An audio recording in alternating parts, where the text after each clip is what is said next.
非洲有猿，亞洲也有猿，歐洲在過去也生活過大量古老類人猿，甚至美洲也有自己的靈長類家族。可一個問題一直很奇怪，為什麼最後只有非洲的一只古老靈長類走出了今天的人類？為什麼亞洲的猩猩沒有獨立進化成亞洲人？為什麼歐洲的古猿沒有獨立走出一個歐洲人？難道非洲的猿猴真的有什麼特殊天賦嗎？這些問題看似複雜，其實一點也不簡單。我們總覺得，既然人類是從猿演化來的，那麼只要條件差不多，別的地方的猿理論上也應該再變出一個人類。但現實恰恰相反，地球上有這麼多靈長類，為什麼偏偏只有一條之路，最終走到了我們？這件事真正詭異的地方就在這裡。先說第一個真相，人類不是從今天的猩猩、黑猩猩直接變來的，我們和他們擁有更加古老的共同祖先。幾百萬年前，這些祖先的不同種群開始逐漸分化，一部分走向今天的黑猩猩和倭黑猩猩，另一部分走向了南方古猿，再往後出現早期人屬，最終才有了智人。所以，今天的黑猩猩並不是沒有进化成人，它們其實也已經进化了，只是走向了另一条路。這就像一棵大樹，樹幹是共同祖先，往上不斷分叉，一根枝條長成黑猩猩，另一根枝條長成猩猩，還有一根，最後長出了我們。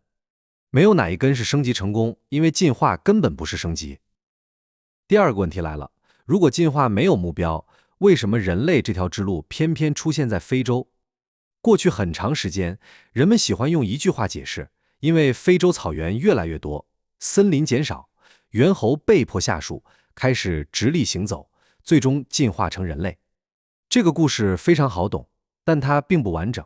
因為如果環境變化就能把猿猴推向人類，那麼亞洲和歐洲同樣經歷過氣候巨變，為什麼沒有再出現一個人類？亞洲有猩猩、長臂猿，歐洲過去也存在許多古老類人猿，他們同樣面對過森林變化、氣候波動和食物資源變化，可是他們並沒有獨立複製出人類這條路線。為什麼？因為環境只能提出問題，不能告訴進化答案。環境變乾了，不代表猿猴必須學會直立行走；食物變了，也不代表大腦必須變大；森林減少，更不代表最後一定會出現語言和文明。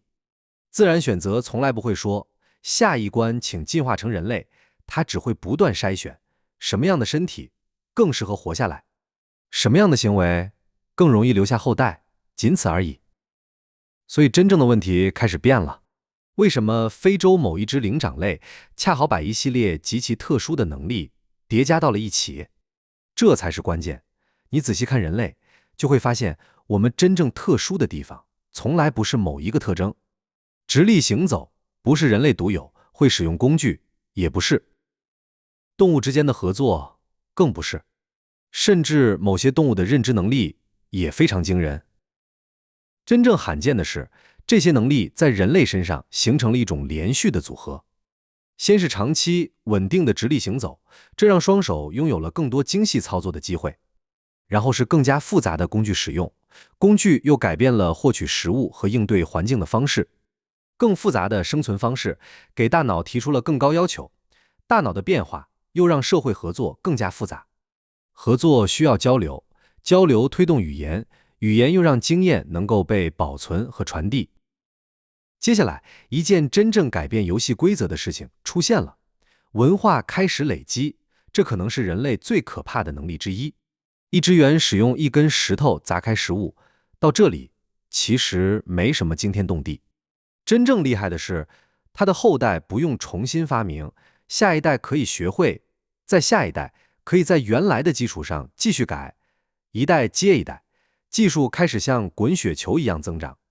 知識不再只存在於身體裡，它開始存在於群體之中。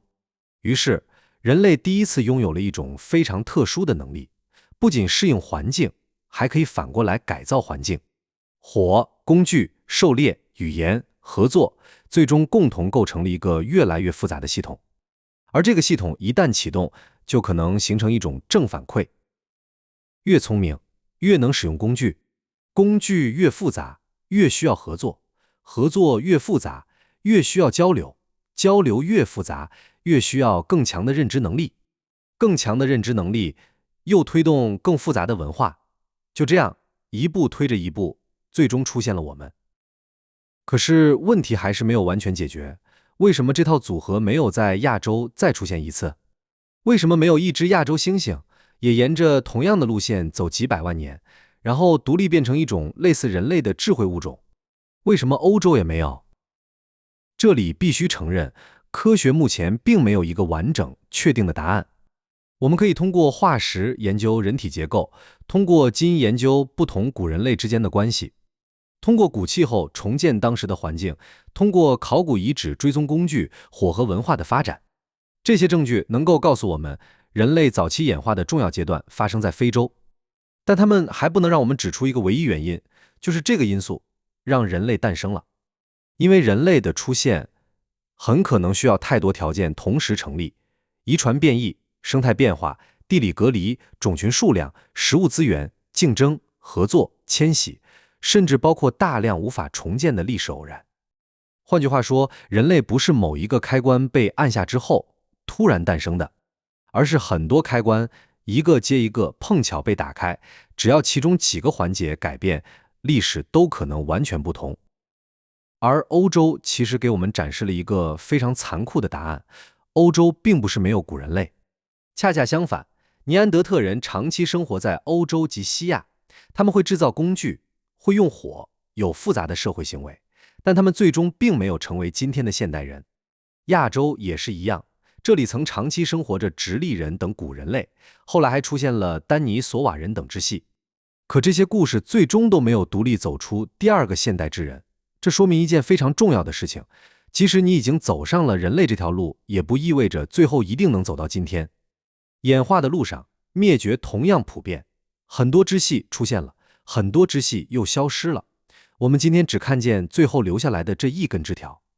於是就產生了一種錯覺，好像人類從一開始就注定會出現。其實恰恰相反，如果把地球過去幾百萬年的歷史重演一遍，結果很可能完全不同。假如某次气候變化稍微不一樣，假如一個古老種群提前滅絕，假如某次遷徙沒有發生，假如某個關鍵遺傳變化沒有出現，今天的地球可能依然擁有森林、海洋、猿類和無數生命，但未必會擁有城市，未必會擁有文明，更未必會有一個物種在深夜抬頭看着星空，問出宇宙到底是什麼。所以真正的答案並不是非洲的猿更高級，也不是亞洲、歐洲的猿不夠努力，而是非洲的一部分古老灵長類在漫長歷史中碰巧走上了一條極其特殊的演化路線，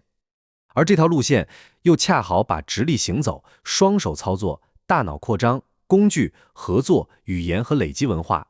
一層一層疊加起來，最終才出现了我們。所以人類並不是進化的終點，進化也沒有規定最後必須產生一個人類，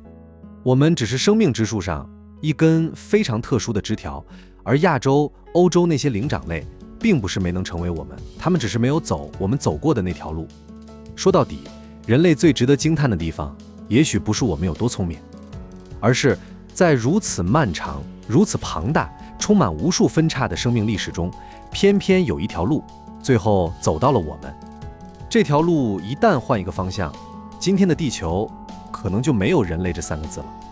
這裡是宇宙之思，宇宙很大，人類很小，但是探索星辰大海，我們從未停步。